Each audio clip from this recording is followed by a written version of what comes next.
A mesa do Senadinho de hoje é a função de cada poder.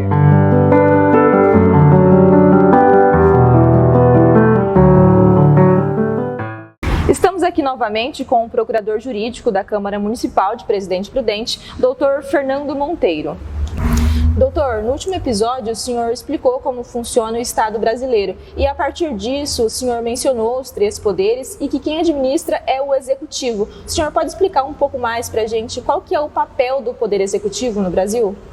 O Poder Executivo, cada ente da federação tem um Poder Executivo. Você tem o Poder Executivo da União, Poder Executivo dos Estados, do Distrito Federal e do município. E como o próprio nome sugere, é aquele poder que executa, né?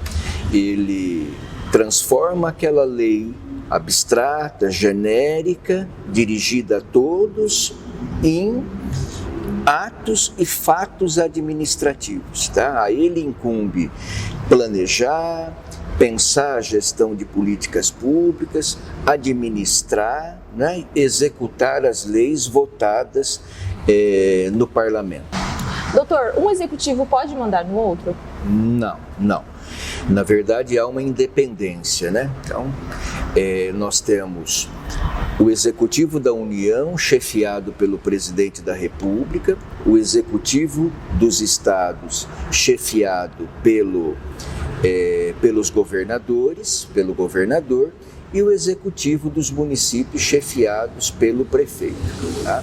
Não há qualquer forma de hierarquia, de subordinação entre Estado e município, entre União e Estado ou União e municípios. O que nós temos que entender é o seguinte, por exemplo, o Poder Executivo da União, o chefe do Poder Executivo da União, o Presidente da República, ele pode baixar um decreto que tenha efeitos no âmbito federal. E ele pode, por exemplo, baixar um decreto que nós chamamos de decreto nacional, que tenha efeito em todo o país. Então, claro, o executivo do Estado e o executivo do município está evidentemente obrigado a cumprir esse decreto, porque não é um decreto federal, é um decreto nacional, mas isso não significa subordinação, tá? Então os executivos são independentes, cada qual administrando o seu ente, né? É claro que o executivo da União, por dizer, né, ter a sua competência estendida ao país todo, é claro que ele tem uma gama maior de competências, etc. e tal. Mas isso não significa que possa ele ingerir em outro executivo. Doutor, explica pra gente também como funciona o Poder Legislativo. O Poder Legislativo tem por função precípua, predominante, legislar, também como o próprio nome sugere, fazer as leis, né? E fiscalizar o Poder Executivo, tá? E colaborar com o Poder Executivo através das chamadas indicações, tá? Eu quero fazer aqui um parênteses, porque quando eu falo de função precípua do Executivo, do Legislativo, do Judiciário, essa palavra é importante, porque precípua é diferente de exclusiva. Tá? Então, quando a gente fala que a função precípua do Poder Legislativo é legislar, significa que ele também desenvolve atividades administrativas e atividades de julgamento, que são típicas do Executivo e típicas do Judiciário, respectivamente. Mas a sua função principal, precípua, é a de elaborar as leis, fiscalizar o Poder Executivo e colaborar com o Poder Executivo. Mas quando ele concede férias a um servidor, ele está na função administrativa. Quando ele julga um vereador ou julga o prefeito num processo de cassação, o parlamento está desempenhando uma função que é típica do Poder Judiciário, que é a de legislar. Então, essa palavra precípua, predominante, ela é importante para que a gente não entenda que ao Executivo cabe apenas administrar, ao legislativo apenas legislar e ao judiciário apenas julgar. O judiciário também, quando abre um processo de licitação para comprar pó de café para o tribunal, ele não está na função judicial, ele está na função administrativa. Né? Quando o Tribunal de Justiça expede um regulamento, por exemplo, disciplinando algo dirigido aos cartórios, ele não está julgando, ele está legislando. Então perceba que não é a função típica, ele está na função atípica. Tá? Então, isso é importante entender para que a gente entenda uma outra palavra que a Constituição traz.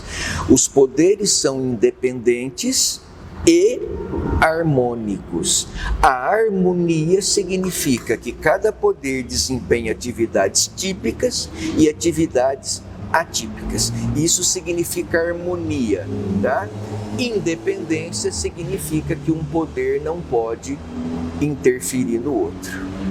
Doutor, nós temos também o Poder Judiciário. Qual que é a função típica do Poder Judiciário? Explica pra gente. A função típica, que a gente chama de função predominante, né? É a de julgar, é de aplicar a lei ao caso concreto, distribuindo a justiça. Né? Todas as pessoas que têm o seu direito lesado ou ameaçado de lesão têm direito de ir ao Poder Judiciário pleiteando ali um provimento jurisdicional para assegurar o direito dele. Então, essa é a função típica. Nós temos a justiça que nós chamamos comum, que é a residual. Nós temos a Justiça Federal, que julga as ações em que a União e suas autarquias são parte, resumidamente falando, e nós temos a Justiça Comum, a Justiça Estadual, que julga causas em que a União não está presente, rapidamente falando. E nós temos a Justiça Especializada, que é a eleitoral, a trabalhista e a militar. Não há nenhum tipo de hierarquia entre essas justiças, tá? Há apenas uma distribuição de competência, uma especialidade, tá? Mas não há nenhum tipo de subordinação. Nós temos em todas as justiças o primeiro grau, o segundo grau, eventualmente a demanda pode ser discutida num terceiro grau, eventualmente até, a depender de onde ela começou, até um quarto grau, que seria a nossa Suprema Corte, o STF. Então essa função típica é a de julgar, né? Jurisdição, iurisdicção, dizer o direito, aplicar o direito ao caso concreto. Função predominante, porque a função atípica também é a administrativa e é a legislativa também, como nos outros poderes. Doutor, nós ouvimos bastante falar sobre o Ministério Público. Ele é um poder específico à parte ou ele está inserido dentro do Poder Judiciário? O Ministério Público, ele ganha um protagonismo bastante interessante com a Constituição de 88. A partir de então, né, com esse protagonismo, começa-se falar num quarto poder, tá? Isso não é verdade, o Ministério Público não é um poder, tá? O Ministério Público tem suas atribuições escritas na Constituição Federal, mas ele não é um poder. Tá? O Ministério Público está vinculado administrativamente ao Poder Executivo, não se subordina ao Poder Executivo, não é um braço do Poder Judiciário, não se subordina ao Judiciário e não se subordina também ao Poder Legislativo. É um órgão com autonomia administrativa, financeira, né? Com independência técnica dos seus procuradores de justiça, dos seus promotores, para poder atuar, mas não é um poder. O mesmo se diga com relação à Defensoria Pública, tá? Que às vezes há um pouco de dificuldade de colocá-la dentro de um poder, tá? Está dentro do Poder executivo-administrativamente. Doutor, muito obrigada pelas informações e vocês continuem acompanhando as nossas redes sociais e o canal da TV Câmara no YouTube. Até a próxima!